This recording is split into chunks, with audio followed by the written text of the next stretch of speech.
Bismillahirrahmanirrahim. Assalamualaikum warahmatullahi wabarakatuh. Ya, perkenalkan nama saya Ridho Handoko dan teman saya Aldi Dirga. Di sini kita berdua akan melakukan presentasi, yaitu dari suatu mini project kita untuk melakukan evaluasi dari Knowledge Management Maturity di menggunakan SIA model. Nah, di sini kita mengambil 3 topik ya, yaitu pertama itu ada di manufacturing, terus yang kedua di organisasi government, dan terakhir di service procurement. Nah, 3 ini adalah 3 perusahaan atau organisasi yang sangat berbeda ya. Pasti memiliki model, kultur, orang-orang yang semuanya berbeda.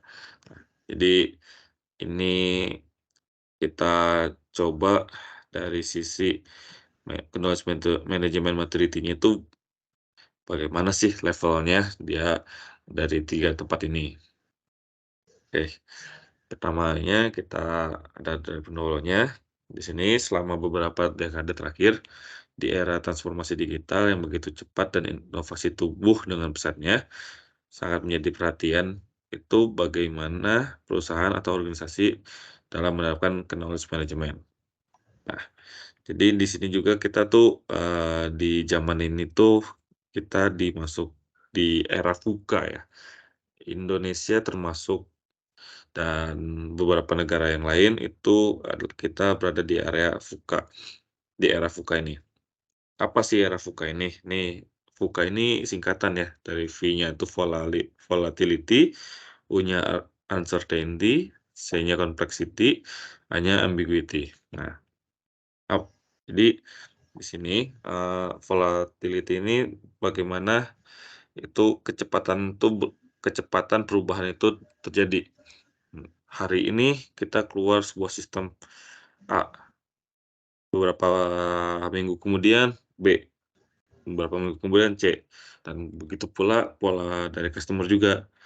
Hari ini mintanya kayak gini, besok kayak gitu, besoknya lagi kayak gitu. Nanti ini akan ada perubahan-perubahan yang sangat cepat, sehingga itu menimbulkan uncertainty, itu ketidakyakinan. Kita di organisasi atau kita secara individu akan merasa uncertain gitu, di mana karena perubahan-perubahan yang sangat cepat ini kita tidak dapat melakukan tidak dap tidak mengetahui certainty yang bisa kita dapatkan. Sehingga, eee, ini akan menerapkan kompleksitas yang lebih tinggi. Kompleksitasnya ini, eee, akan itu bagaimana sulitnya dari kita itu menerapkan, sulitnya ini menerapkan keputusan. Sehingga banyak, banyak kebutuhan, banyak variabel yang kita tidak dapat, dengan mudahnya kita kembalikan. Terus ambiguity ini, sehingga ini jadinya ambigu. Kadang, saya sama misalnya Mas Aldi itu punya eee, dapat mendefinisikan suatu masalah itu jadi berbeda, bisa jadi sama. Nah, ini yang jadi ambigu kan gitu, dari masalah. Jadi sesuai yang Mas Rido udah jelasin ya, jadi si VUCA ini tuh emang udah lagi tren-trennya ya di era transformasi digital ini ya. Jadi di mana suatu perusahaan itu harus berpikir cepat gitu di tengah keambiguannya ya, yang karena perubahan transformasi yang begitu cepatnya gitu. Jadi emang diperlukan suatu knowledge yang lebih ya di dalam suatu organisasi, khususnya yaitu seorang pimpinan dalam menerapkan bukan dalam menerapkan tapi dalam memimpin suatu organisasi gitu. Boleh dilanjut Mas slide-nya? Oke, terima kasih Mas Aldi. Maka dari itu, peran suatu organisasi dalam mengembangkan dan mengelola pengetahuan merupakan hal yang paling utama di perusahaan. Nah, inilah yang mengapa kita, pentingnya knowledge management itu di era saat ini, di VUCA ini ya. Oke, kita next ya, mungkin dari Mas Aldi, silakan. Jadi di sini Mas, saya menemukan di suatu paper, yaitu yang menurut PDDI LIPI, yaitu PDI itu adalah, apa namanya, Pusat Dokumentasi, dan Informasi Ilmiah gitu. Jadi di dalam knowledge management itu kayak ada 4 fungsi yang harus ada, yaitu pertama, bagaimana cara kita mengimplementasikan si knowledge itu gitu. Jadi, dalam seorang pemimpin belum tentu dia bisa mengimplementasikan knowledge itu. Terus yang kedua yaitu finding knowledge. Jadi seorang pemimpin itu dia juga harus bisa menggunakan knowledge dan mencari knowledge yang baru gitu.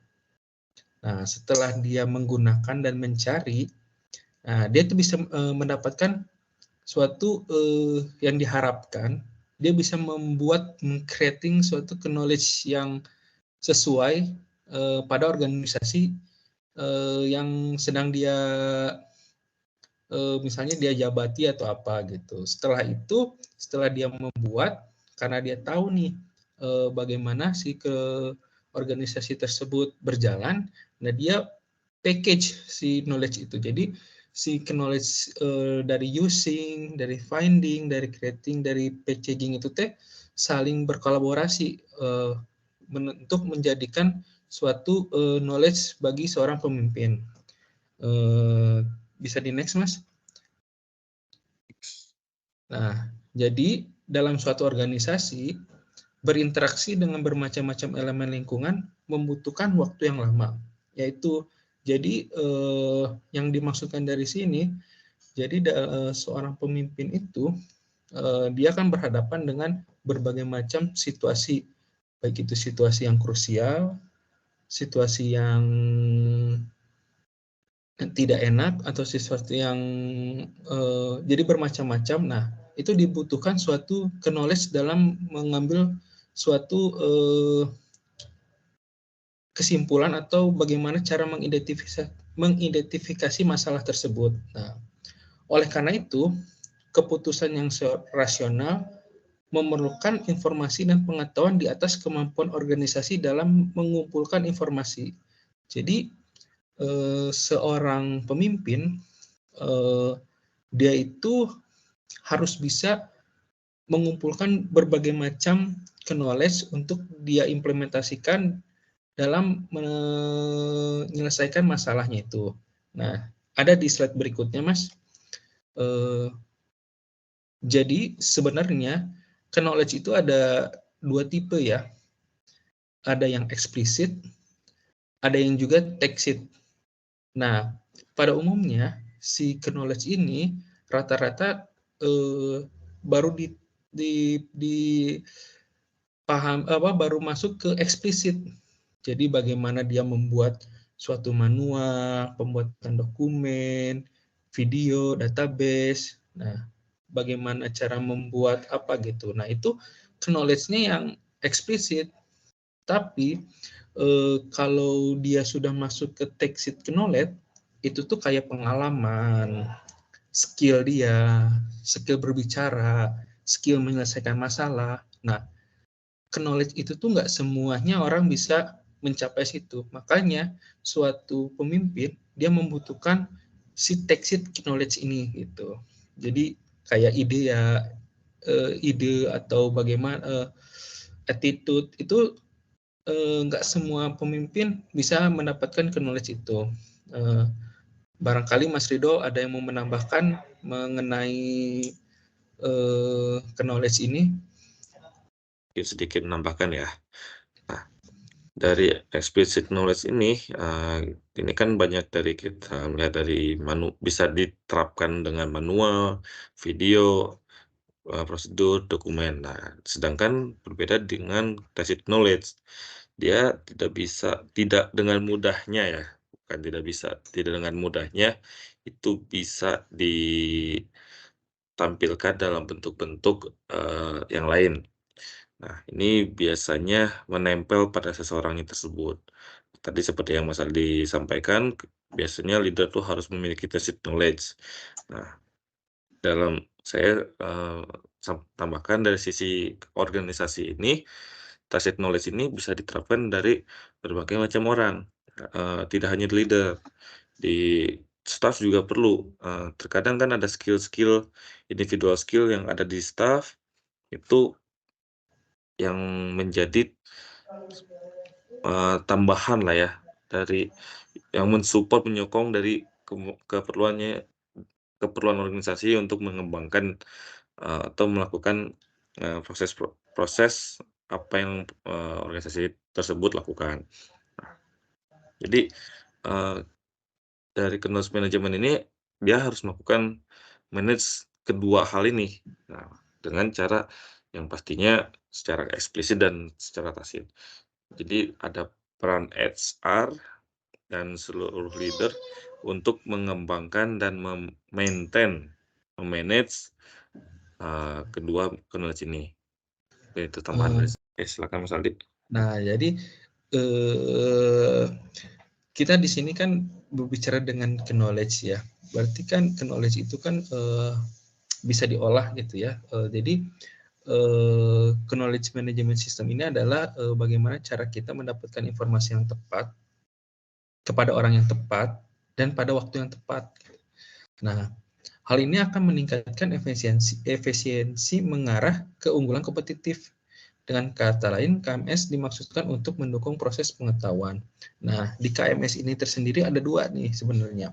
Jadi bagaimana cara kita mengolah people dan bagaimana cara kita memanage suatu informasi. Nah, manage people ini bisa diartikan bagaimana si informasi sistem itu menjadi alat untuk menghubungkan antara orang dengan orang lain. Jadi contoh misalnya seorang pimpinan, dia mempunyai contoh bawahan gitu. Ketika seorang pimpinan itu mempunyai knowledge, kan knowledge itu juga ada dua ya, ada yang taksit, ada juga yang satu lagi itu apa tadi itu ya. Nah, jadi Eksplisit. seorang eksplisit ya. Jadi Eksplisit. ya, jadi ketika seorang pemimpin ini atau ini dia tahu dia bagaimana cara menghubungkan antara orang satu dengan orang yang lainnya dengan mendapatkan si informasi sistem itu. Jadi seorang pemimpin itu bisa memanage people-nya orangnya tersebut. Jadi di suatu organisasi itu kan sangat diperlukan bagaimana cara mengolah people-nya itu sendiri. Nah, sedangkan yang di kedua itu si informasi sistem itu sebagai data. Jadi dengan adanya informasi sistem ini di sebuah organisasi itu bisa mendapatkan suatu gambaran bahwa organisasi itu udah sampai di ranah apa gitu. Jadi dua hal ini yang berbeda gitu. Jadi bagaimana caranya seseorang itu memanage orang dan bagaimana caranya mengolah informasi itu untuk mendapatkan suatu informasi dari organisasi tersebut. Gitu sih Mas. Bisa di next mungkin. Oke. Nah, oke, nextnya ini knowledge management maturity model. Nah, atau kita singkat K3M ya. KM3. Nah, ini mempunyai beberapa karakteristik. Nah, di sini setiap model, jadi ada satu paper yang dibuat oleh Jian Kang ya.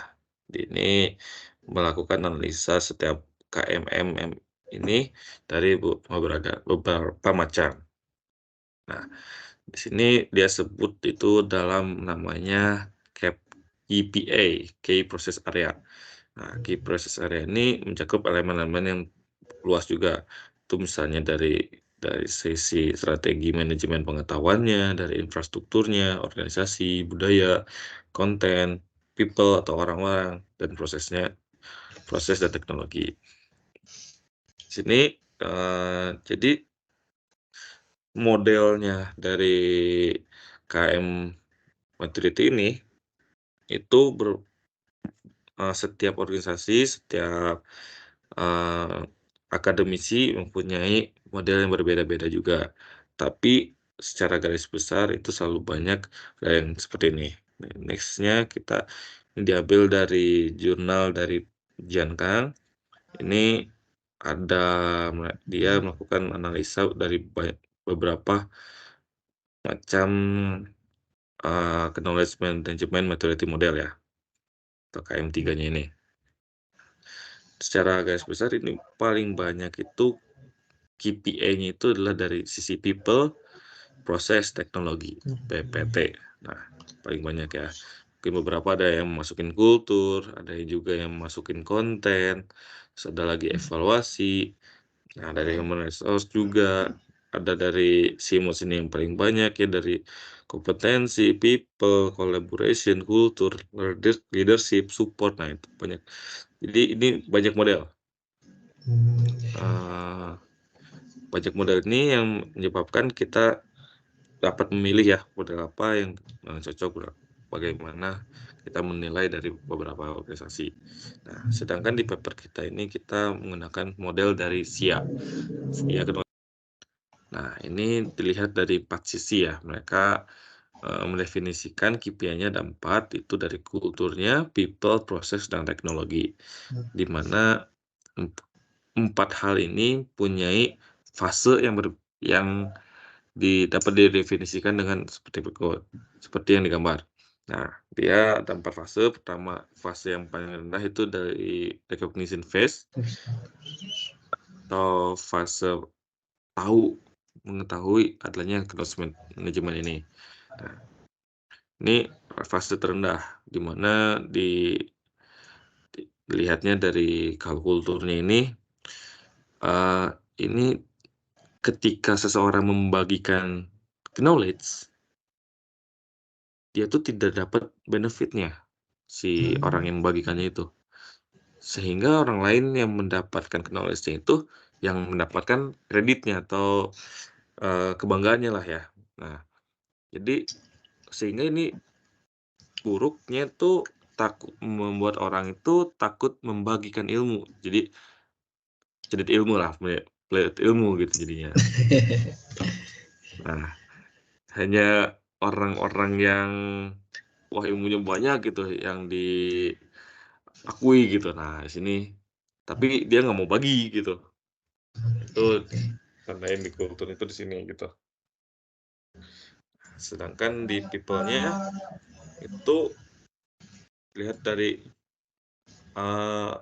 kolaborasinya itu informal. Jadi ketika kita mau ada project ya curi-curi lah gitu. Atau tidak ada organisasi tidak terorganising ya gitu dalam prosesnya itu. Nah, terus dilihat juga tidak ada goal, tidak ada insentif untuk membagikan ilmu. Jadi si HR-nya pun jadi tidak mempersiapkan untuk mulai dari training, tidak ada pembagian ilmu tuh nggak ada lah, jarang gitu. Orang-orang malah belajarnya masing-masing sendiri gitu. Nah, ya semoga nggak ada organisasi kayak gitu lah ya. Janganlah. Terus next-nya di area prosesnya ini secara knowledge manajemennya itu tidak ada proses yang formal. Ya tadi mirip yang tadi ya, belajarnya dia sendiri, gimana dia orang-orang juga susah nyari ilmu, jadi sehingga dia mengembangkan itu sendiri. Terus dia menyimpan knowledge-nya itu ini dikatakan dari post-it note, ya catatan-catatan kecil lah intinya kan gitu kan. Jadi ini belum tercatat dan tidak termaintain dengan baik di explicit knowledge-nya itu. Next-nya dari sisi teknologinya, ini penyimpanan knowledge-nya disimpan di aplikasi yang beragam, banyak aplikasi gitu. Nah, bisa dari secara aplikasi online atau offline, mungkin dari post-it note-nya, dan tidak bisa di-search, tidak bisa dicari dengan mudah. Nah, ini berbeda jauh ya, mungkin kita kenal ada namanya IEEE, Elsevier, itu kan bisa dicek. Langsung search, kita misalnya mau lihat knowledge management, kelihatan semua knowledge management kan gitu. Nah, ini yang tidak ada gitu di organisasi tersebut. Oke, nextnya di Instruction Phase. Nah, ini baru ada perbedaan. Nah, ini dari sisi kultur, si eksekutifnya ini mengetahui lah, tapi tidak keseluruhan. Bagian eksekutif atau bagian manajemen atasnya itu mengetahui potensi-potensi apa yang bisa didapatkan dengan pembagi ilmu ya. Jadi mulai ada arahan, oh belajarlah si A. Nah, jadi sifat-sifat orang mau hoarding knowledge-nya, jadi orang-orang yang tidak mau nyimpen, tidak mau bagi ilmunya itu mulai berkurang lah, jangan ada gitu kan gitu, di sisi kulturnya.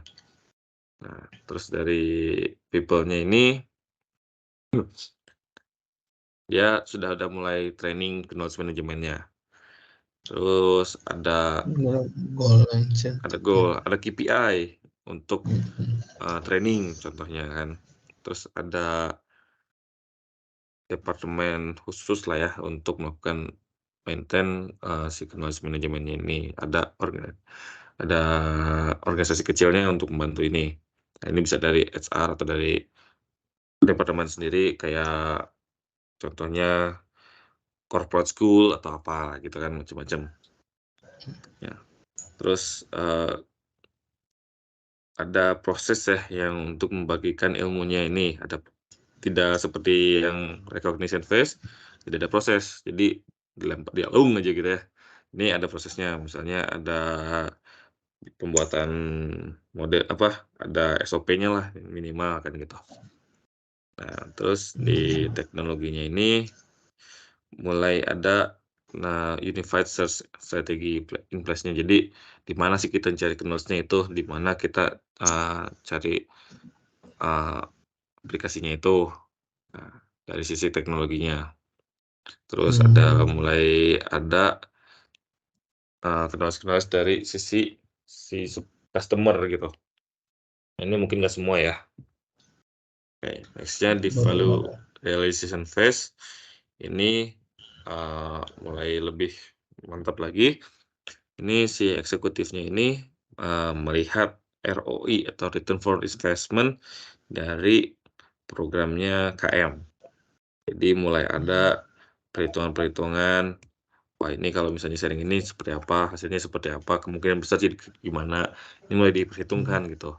Sehingga bukan hanya supportnya saja, ini cuma membantu gitu, bahkan jadi suatu kewajiban. Nah, ini di value realization phase ini.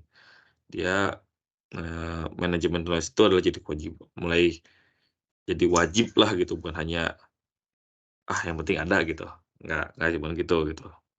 Nah, sedangkan di sisi people ini melihat adanya dari employee-nya ini melihat ada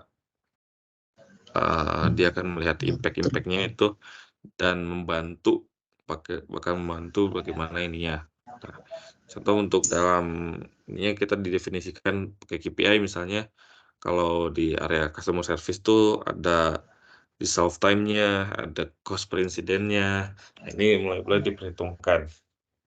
Nah, terus si customer-nya pun jadi bisa ini bisa bagaimana dia terbantukan dengan knowledge manajemennya ini, sehingga kita melihat customer satisfaction-nya yang mulai ada gitu. Bahkan di sisi unassisted, jadi dia bisa mencari sendiri untuk resolve problemnya. Nah, ini kalau misalnya kita di perusahaan IT gitu, dia ada manual book-nya kan gitu. Jadi tanpa di-assist gitu, tidak dibantu sama orangnya kita. Si customer juga udah bisa ini. Nah, ini kan berarti sudah ada ter-maintain lah ya knowledge-nya itu untuk memakai produknya kita kan gitu. Terus dari sisi prosesnya ini publishing prosesnya atau optimize. Pokoknya ini tuh sudah lebih matang ya dari dibandingkan fase sebelumnya, itu lebih matang. Jadi dalam maintain dan mempublishnya ini lebih mudah, lebih terkontrol dan lebih cepat itu untuk kita bisa akses knowledge-nya ini. Nah, dari sisi teknologinya ini, mungkin dari sisi maintenance knowledge-nya ini bisa otomatis.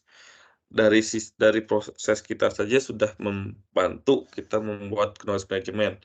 Nah, ini misalnya contohnya, kita dari solving dari kasus-kasus customer ini, dalam prosesnya itu dibantukan oleh sistem, aplikasi, teknologi untuk kita maintain. Jadi mulai, "Oh, ini ada kasus seperti ini, proses solving seperti ini." Nah, itu nanti, akan menjadi repository untuk data baru ya, untuk kita bisa, eee, di-manage knowledge-nya itu.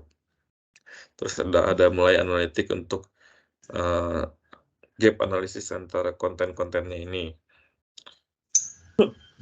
atau bahkan ada trend analisisnya juga. Next-nya ini fase yang terakhir itu dari fase strategik ya, strategic phase. Nah, ini dari kulturnya ini bahkan sudah mulai ada reward gitu untuk membagikan ilmu. Si eksekutifnya ini, bahkan dia mulai mencontohkan dan membagikan reward gitu dari si timnya itu ketika membagikan ilmu. Nah, bahkan si yang sharing-nya ini malah lebih diakui dibandingkan yang menerima ilmunya. Kebalikannya dari recognition phase, yang sharing-nya tuh kan nggak ada yang tahu gitu, yang nggak dikasih reward juga gitu. Rugi lah beli bandar kalau dia ngajarin tuh. Nah, ini kebalikannya, kalau dia bagiin dia lebih untung lah gitu. Nah, ini disebut ilmu padi ya. Semakin Ya, ini saking merunduk. makin merunduk gitu. Semakin banyak ilmunya semakin merunduk ya, dapat ilmunya gitu kan. Nah, terus mulai ada jadi cross enterprise knowledge Cesar ya. Ini, jadi ada bagian-bagian yang untuk, memang tugasnya membagikan, atau memaintain si ilmunya ini atau knowledge-nya ini. Kayak dari sisi people, nah ini customer pun, di-involve ya, ikuti dalam proses maintain knowledge. Jadi ada seperti yang tadi ya, dari customer kan udah lebih ekspresnya dari tadi, dia tuh bisa, maintain, bisa membantu bahkan dari customer lain untuk ini. Contohnya yang mungkin kalau kita lihat itu kayak ada Google. Google tuh, dia kan ada forumnya, bahkan kita kalau butuh ada support, bukan si Google-nya yang bantuin, malah customer lagi gitu, orang lain gitu yang menggunakan aplikasi Google itu, dia membantu dalam, membuat membantu dalam resolve problem-nya kita. Terus, nah itu contoh yang nomor 2 juga, involve collaboration enables swarming support. Ya bahkan customer juga men-support kita sendiri kan gitu. Nah, jadi, bukan hanya tim support dari organisasi, bahkan customer dan yang lain-lain, semua bisa support. Nah, dan ada, funding-nya ya, ada dana-dana yang didedikasikan untuk knowledge management ini. Next-nya di proses, itu, eee, knowledge management-nya itu dalam seluruh enterprise tuh ada gitu, dari sisi development-nya, QA-nya, quality assurance, product management, product marketing, terus billing-nya itu semua ada dalam knowledge management-nya ini. Mereka semua, involve dalam proses membantu membuat knowledge ini. Nah, ini dari sisi prosesnya. Terus dari teknologinya, ada infrastruktur yang lengkap lah intinya, dan terunifikasi, di mana kita bisa akses dengan mudah. Terus, dari bentuk-bentuknya itu membantu kita lah bagaimana aksesnya ya. Contoh kayak ada chatbot otomatisnya ini, Nah, ini mungkin kayak contoh seperti chatbot yang udah mulai bagus tuh kayak Veronica di Telkomsel ini kan sudah membantu dalam mengakses support-support yang dibutuhkan, terus ada dari video, dari diakses dari mobile. Nah, ini mulai banyak lah ya. Jadi intinya infrastruktur untuk knowledge manajemennya itu ada. Nah, dengan udah sama ya, ini long term funding commitment tuh. Oke, ini dari si knowledge management itu model. Oke, kita langsung ke hasilnya ya. Mungkin dari setelah kita mengetahui SIA maturity modelnya itu seperti apa, nah ini kita langsung implementasi dengan melakukan interview ya kita ke masing-masing 3 perusahaan itu. Mungkin dari Mas Aldi terlebih dahulu. Jadi kelompok kita sudah melakukan sesuai yang sudah dijelaskan Mas Rido di yang masalah SIA model itu. Jadi di sini kita punya 3 organisasi di tempat Mas Rido bekerja, di tempat saya bekerja, dan di tempat Mbak Bila bekerja. Ya. Di situ kita melakukan pertanyaan sesuai dengan di SIA model itu. Yang pertama kita menanyakan tentang people-nya, tentang kulturnya seperti apa, tentang prosesnya seperti apa, dan teknologinya seperti apa. Kalau dari saya pribadi, di government saya menanyakan kepada langsung ke eselon 2 yaitu kepala biro umum mengenai keadaan organisasi government yaitu pemerintahan dari SIA model ini pertanyaan-pertanyaannya ya sesuai dengan yang tadi Mas Rido sudah berikan. Jadi di perusahaan pemerintahan untuk corporate kulturnya itu dia masih di fase recognition phase. Jadi benar-benar sangat disayangkan ternyata setelah kita bertiga analisis ternyata di kantor pemerintahan tuh untuk kulturnya itu masih di posisi B gitu karena masih ada yang beranggapan bahwa untuk memberikan ilmunya itu rugi gitu. Jadi masih ada rasa kecemasan ya ketika suatu orang itu punya knowledge lebih lah gitu. Itu yang di kantor pemerintahan untuk kulturnya. Sedangkan untuk di people-nya itu di government itu sudah masuk ke installation phase gitu. Jadi setelah kita analisis ternyata di people-nya itu sudah masuk ke installation phase. Nah, untuk prosesnya tersendiri kita tuh sudah masuk ke value relation phase sesuai dengan yang tadi Mas Rido jelaskan. Menurut kami bertiga itu tuh kita sudah masuk di proses. Jadi ada beberapa yang masuk menurut kita di kantor pemerintah itu dalam prosesnya sudah masuk ke value realis. Nah, cuma untuk di teknologinya itu di government itu masih masuk ke station phase. Sangat disayangkan ternyata dari analisis kita pada model SIA ternyata belum ada yang menyentuh ke fase strategic phase untuk di kantor pemerintahan.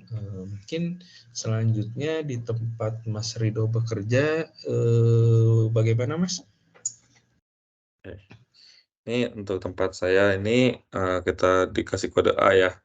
Nah, di tempat saya atau perusahaan manufaktur ini melihat dari corporate kulturnya ini saya lakukan wawancara ke beberapa rekan dan HR ya utamanya itu untuk knowledge manajemen ini. Nah, di corporate culture-nya ini di perusahaan manufaktur yang saya saat ini bekerja ini adalah di fase strategik ya. Nah, ini dari top manajemen dari COO terus dari business unit head-nya, terus dari plant head, kepala cabang, terus dari ada ini aware tentang knowledge sharing itu sangat penting. Nah, di sini bahkan ada satu seksi sendiri, itu di mana seksi saya bekerja juga, itu kita yang jadi anointed knowledge management Caesar-nya. Nah, kita yang mengkoneksikan antara enterprise satu sampai enterprise yang lain atau cabang, masing-masing cabang kita mengkoneksikan bagaimana kita bisa sharing knowledge-nya ini. Nah, kita di perusahaan ini sampai ada KPI yang bentuk dari KPI untuk sharing knowledge-nya ini. Bahkan ada kompetisi-kompetisi reward-nya untuk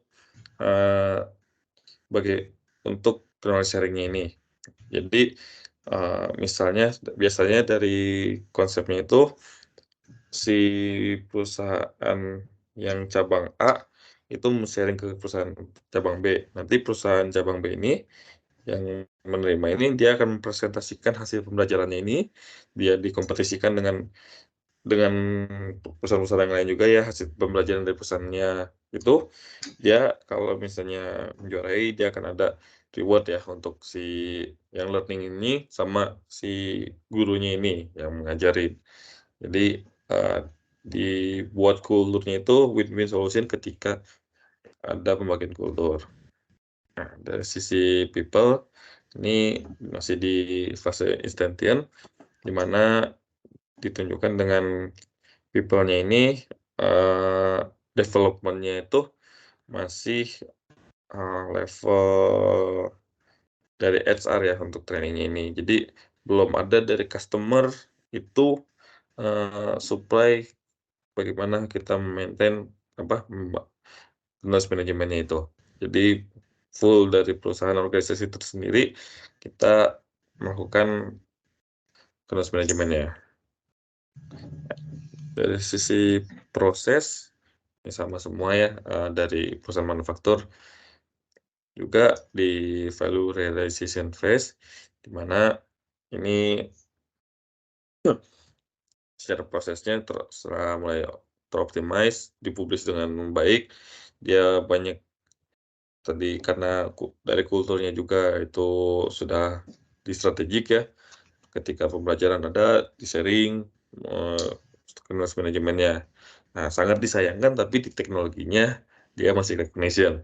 Dia belum ada tempat-tempat yang khusus untuk bagaimana menyimpan knowledge-nya. Masih ada 4 aplikasi, yaitu untuk mencatat dokumentasi ini sehingga dan satu sama lainnya itu tidak terintegrasi. Dan itu pun banyaknya hanya menjadi formalitas administratif saja. Nah, ini yang sangat disayangkan dari perusahaan yang bekerja ini. Jadi sudah ada untuk tadi program sharing, knowledge sharing-nya itu kita sebut CSCL, dia ada program sendiri. Terus ketika ada project, ada apa, dia ada program sendiri. Terus ada penyimpanan dokumen ada programnya sendiri, dan itu tidak bisa saling sharing. Nah, ini yang disayangkan di perusahaan manufaktur ini. Nah, terus next-nya di perusahaan jasa pengadaan ini, dia mirip mungkin ya, lebih mirip ke di antara tengah-tengah ya.